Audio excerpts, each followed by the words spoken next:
Assalamualaikum, nama saya Santi, NIM 2006010. Hari ini kita akan membahas tentang tunagrahita. Tunagrahita terbagi menjadi 3, mental retardation, mentally handicap, kecerdasan rendah. Mentally retardation adalah retardasi mental atau keterbelakangan mental. Mentally handicap adalah hambatan mental termasuk penyandang lambat belajar. Jadi, anak tunagrahita adalah anak yang memiliki hambatan atau masalah perkembangan kemampuan kecerdasan yang rendah di bawah rata-rata anak normal.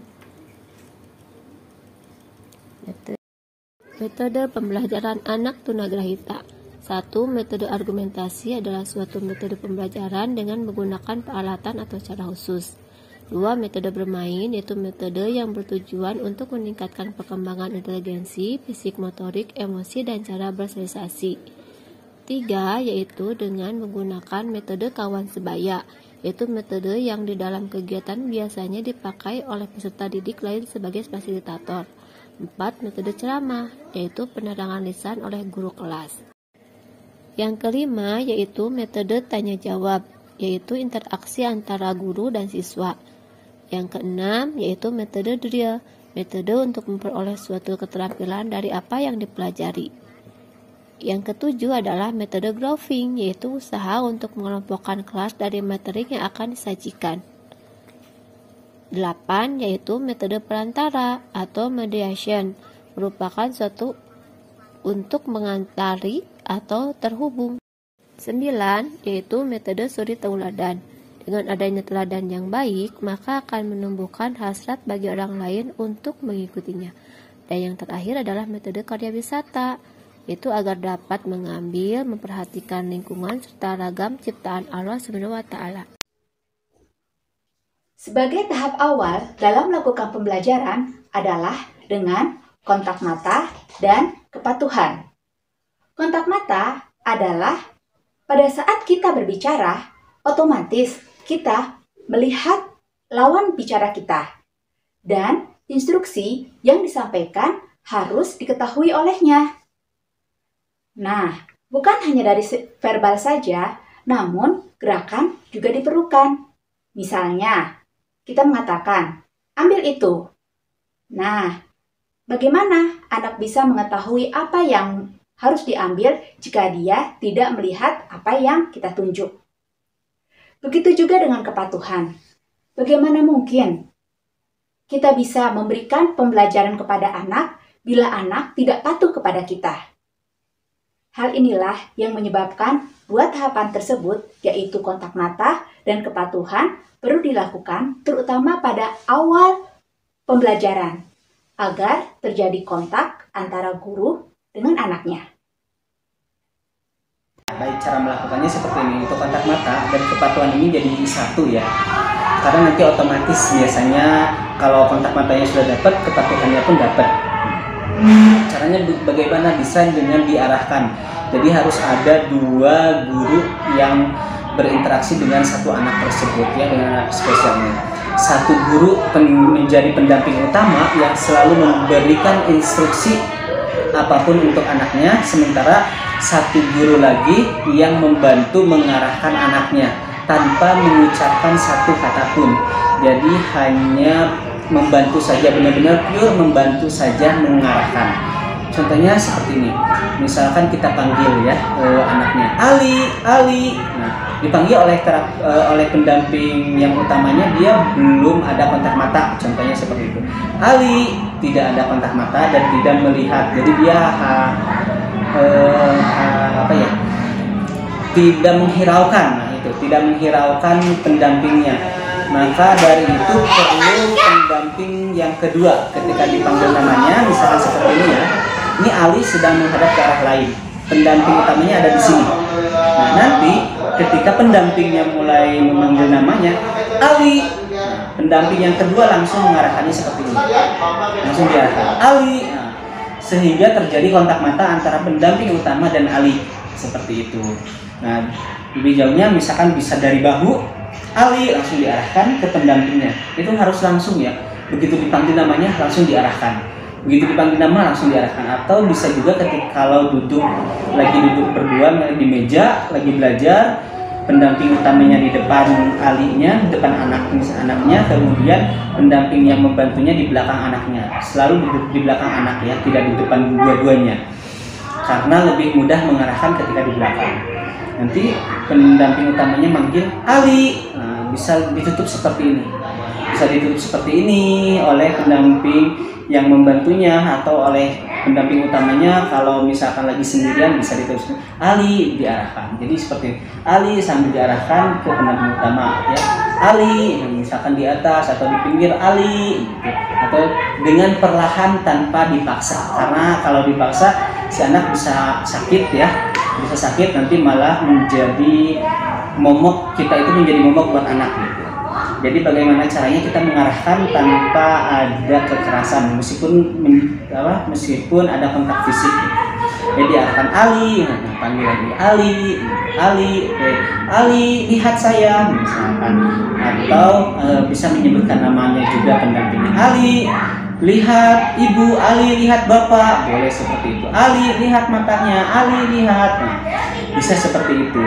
Itu juga membangun kontak mata dan kepatuhan, karena kalau si anak udah menurut, nanti ketika dipanggil otomatis dia mulai patuh ke kita. Bisa dengan seperti itu, bisa. Ada cara lain? Tidak ada beberapa cara yang lain. Bisa dilakukan dengan dengan media-media yang membuat anak tertarik. Bisa itu dengan laser, bisa itu dengan cahaya, bisa dengan benda-benda seperti flashcard ya, seperti ini misalkan. Anaknya suka banget dengan film Thomas nih, karena si anaknya misalkan kita lagi sendiri nih, nggak ada yang ngebantuin, itu gimana ya, si anaknya ini harus diarahkan tapi tidak ada yang ngebantuin. Bisa seperti ini misalkan, karena dia suka kita kasihin, Ali ini lihat ada Thomas, wah ini namanya hero, nah pegang, coba pegang, nanti kita ambil. Atau kita sebelumnya si Alinya suruh duduk, kita langsung Ali, nah, simpan di antara mata kita atau di depan mata kita seperti ini. Ali, si anak otomatis melihat ini kan, secara tidak langsung dia melihat ke kita juga. Atau di sini Ali lihat, nah, si anak udah lihat langsung Ali, nah, langsung ini lagi Ali, nah, jadi si anak langsung melihat ke arah kita, padahal si anak ingin melihat ini. Tetapi itu juga bisa ya, ini bukan tapi ya, ini juga bisa dilakukan. Atau misalkan flashcardnya tidak ada nih, adanya cahaya, boleh dengan laser, misalnya laser arahkan di antara mata kita ya, di sini di dahi, atau cahaya dari HP, apapun yang membuat anak tertarik itu bisa menjadi pancingan untuk melakukan kontak mata. Nah, setelah ada kontak mata, meskipun kita tidak bisa berharap si anak bisa melakukan kontak mata lama ya. Biasanya targetannya itu dari mulai 1 detik, nanti naik ke 3 detik, 5 detik, dan seterusnya. Setelah kontak mata dilakukan, maka barulah kita bisa memberi ke tahap berikutnya, yaitu pemberian flashcard untuk bahasa reseptif anak, seperti bila anak akan mengenal kosakata atau benda-benda. Berikut ini adalah contoh media pembelajaran dengan flashcard yang menggunakan foto benda yang umum dijumpai anak-anak di sekitarnya. Karena kita ambil contohnya si anaknya ceritanya udah bisa kontak mata selama 3 detik ya, selama 3 detik dengan kita. Jadi kita bisa langsung menggunakan flashcard. Misalkan Ali lihat ini, Ali lihat gelas. Nah, karena si anak baru mengenal, kita harus bawa gelas yang aslinya. Nanti ini sebetulnya gelasnya harus sama, maka dari itu kita ngambil fotonya di rumahnya itu benar-benar yang asli, foto gelas yang ada di rumah anaknya. Lihat gelas, Ali lihat gelas sama, atau nah sudah seperti itu nanti kita simpan nih gelas-gelasnya di sini. Kalau sudah ini tahap selanjutnya lagi ya. Lihat Ali gelas, ambil, simpan. Nanti anaknya karena sudah tahu, sudah 3 dimensi, nanti si anaknya simpan di sini. Ya betul, gelas, lihat sama gelas. Berikutnya, kami akan memperlihatkan suasana pembelajaran anak tunagrahita di dalam kelas. Kebetulan, kami mendatangi salah satu SLB yang ada di daerah Melong. Yang akan kami perlihatkan ini adalah video pembelajaran dengan materi mengenalkan huruf A sampai E, mengenalkan nominal uang, memasangkan gambar yang saling berhubungan, dan menghitung perkalian. Yuk kita simak video singkat berikut ini. Nah, itu main kaset. Nih, huruf apa? Sok ganteng. Huruf naon ieu? Huruf A. Udah lupa lagi. Ih, belum kamu mah. Mana dulu? Huruf A ya? A teh. Kalau hewan huruf A teh apa? Huruf depannya A hewan. Yang suaranya kuku-kuku. Apa hewan apa? Hewan apa bukan hewan hewan apa? Hewan A apa? Lain bapak. Ini huruf hewan apa? Ayam. Ayam bukan anam. Ayam. Sok kita lihat sini. Ayam. Ayam. Kalau B suaranya tadi wek ini hewan apa Gipa? Hewan apa dari B? Hewan apa coba dari B yang suaranya wek. Ya, hewan apa? B. Hewan? Hewan apa? B? Bebek. Kalau yang nemplok di dinding? Kalau yang nemplok di dinding apa? Nemplok di dinding. Cap ya cicak betul. Kalau suaranya B? Itu hewan apa? Dong? Dong. Kalau elang gimana suaranya elang? Elang suaranya gimana? Elang, burung elang. Suaranya gimana? Ya. Oke? Ya? Jangan lupa aja tuh Gipa, berarti ini kan ada hurufnya nih. Nih, Bapak kan tadi udah nulis ya. Ini ada hurufnya nih. Harus ingat ya. Nih, huruf apa? A teh kumaha bahasa isyaratna? A teh gimana tangannya? Tangannya gini dulu. Gimana tangannya? Kalau B? B gini, tangannya mana tangannya? Pakai dulu itu. B gimana tangannya? B. C, kumaha C? Tadi gini bisa C. Munde? Pilak deui. D. Angka 1. Nih, ininya buletin, tangannya buletin. Ini D ya. Kalau ini? C. Bukan C,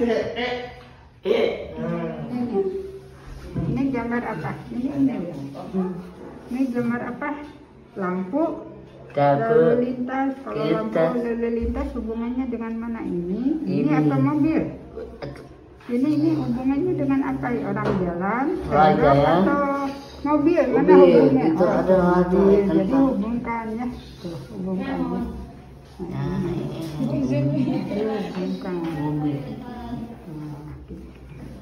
Kalau ini apa? Gambar apa? Pom bensin. Nah itu tandanya apa? Ini atau yang ini? Ini mana? Tandanya apa? Pertamina. Yang pom bensin. Mana ini lihat? Yang mana sih? Ini yang berjalan. Ini atau ini? Mana? Mana sih? Yang mana tandanya? Kalau ini kan tanda lalu lintas ini. Kalau ini mana? Ki? Ini yang mana? Ini atau yang ini tandanya? Yang mana? Ini. Oh iya, ini katanya. Jadi hubungkan. Kalau ini yang lagi makan di ini yang mana? Yang makan di restoran mana? Orang berjalan atau gambar sendok garpu? Orang berjalan atau sendok garpu? Garpu. Oh, sendok garpu. Ini dia. Nah, ini dihubungkan. Fokus ya. Kalau ini sedang apa untuk ya. Ini hubungannya dengan yang berjalan ya, tentang peralatan. Nah, ini nah, kita 5.000. 5.000. Kalau ini berapa Ki? 2.000. Ya, ini ada angka 2. Jadi nolnya 3, jadi 2.000. 2.000 Ki. So, 2.000 nolnya 3, 2.000. Kalau ini berapa angka? 5, 0, 3, jadi 5.000. So, 5.000. Mana Ki yang 5.000? Tunjukkan yang 5.000 mana? Ini atau ini? Ini 5.000. Kalau 2.000 yang mana? 2.000 ini. Bisa kali udah ya. Nanti tambah 4. Nah, 6 kali 3 tadi ya 6 kali 3. Nah, tadi berapa? 6 tambah 6 tambah 6. Ya. Nah, jadi berapa? 24 tambah 4 jadi berapa? Ini sedikit aja sedikit.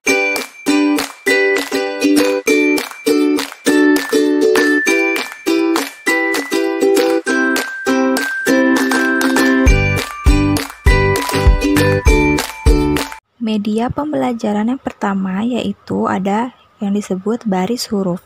Baris huruf di sini ada urutan huruf alfabet dari A sampai Z.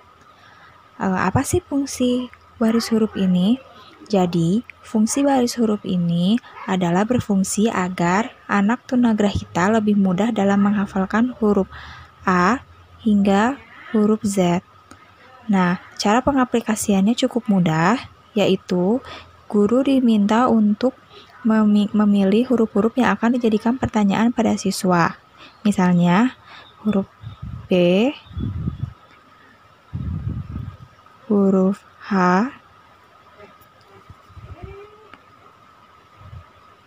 huruf N,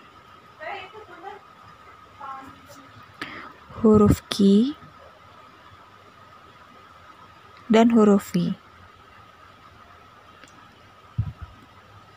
Setelah guru menentukan huruf-huruf yang akan dijadikan pertanyaan kepada siswa, guru meminta siswa untuk mengisi kolom-kolom yang kosong dengan huruf-huruf di bawah.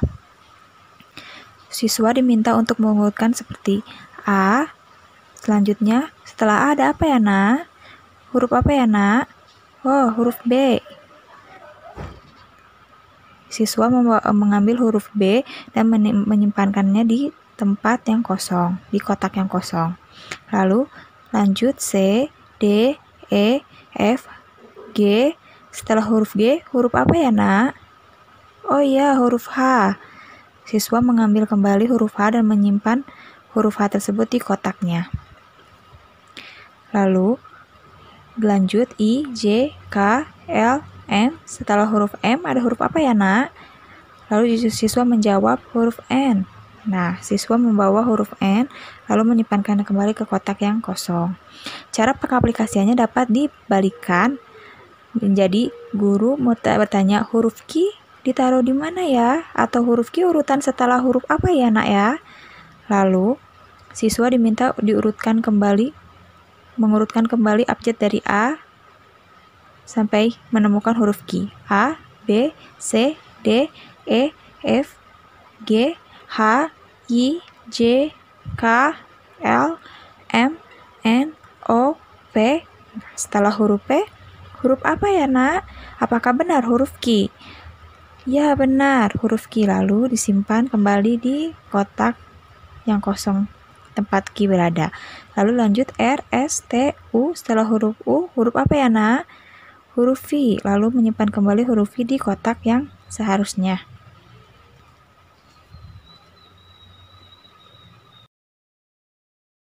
Media pembelajaran yang kedua yaitu papan berhitung. Pada papan berhitung ini disajikan 10 bola dengan urutan angka yang disajikan dengan titik-titik. Setiap titik ini mewakilkan jumlah angkanya. Ada angka 1, 2, 3, 4, 5, dan seterusnya.